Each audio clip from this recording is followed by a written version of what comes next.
Ode to a Nightingale by John Keats. My heart aches and drowsy numbness pains my sense as though of hemlock I had drunk, or emptied some dull opiate to the drains 1 minute past and Leithwoods had sunk. 'Tis not through envy of thy happy lot, but being too happy in thine happiness, that thou light-winged dryad of the trees in some melodious plot of peach and green, shadows, numberless, singest of summer in full-throated ease. Oh, for a draught of vintage that hath been cooled a long age in the deep-delved earth, tasting of flora in country green, dance in provincial song and sun-burnt mirth. Oh, for a beaker of the warm south, full of the true, the blushful hippocrene, with beaded bubbles winking at the brim and purple-stained mouth, that I might drink and leave the world unseen, and with thee fade away into the forest dim. Fade, far away, dissolve and quite forget what thou amongst the leaves hast never known.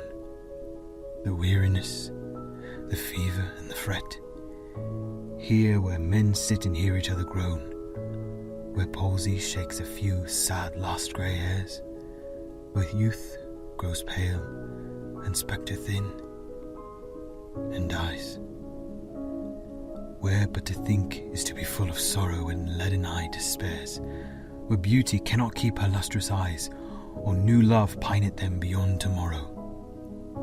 Away, away, for I will fly to thee, not charioted by Bacchus and his pards, but on the viewless wings of poesy, that the dull brain perplexes and retards.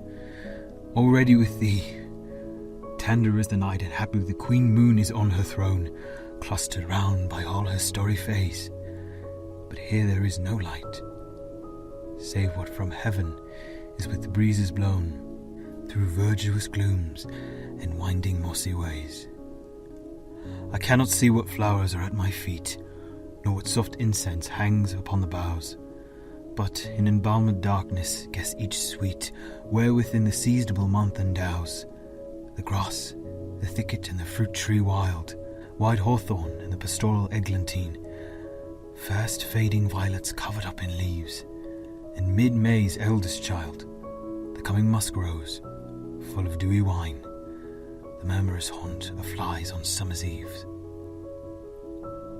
Darkling I listen, and for many a time I have been half in love with easeful death, called him soft names in many a mused rhyme, to take into the air my quiet breath.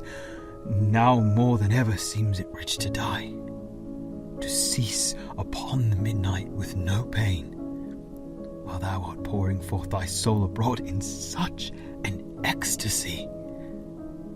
Stood wouldst thou sing, and I have ears in vain, to thy high requiem become a sod. Thou wast not born for death, immortal bird. No hungry generations tread thee down. The voice I hear this passing night was heard in ancient days by emperor and clown. Perhaps the self-same song that found a path to the sad heart of Ruth when, sick for home, she stood in tears amid the alien corn.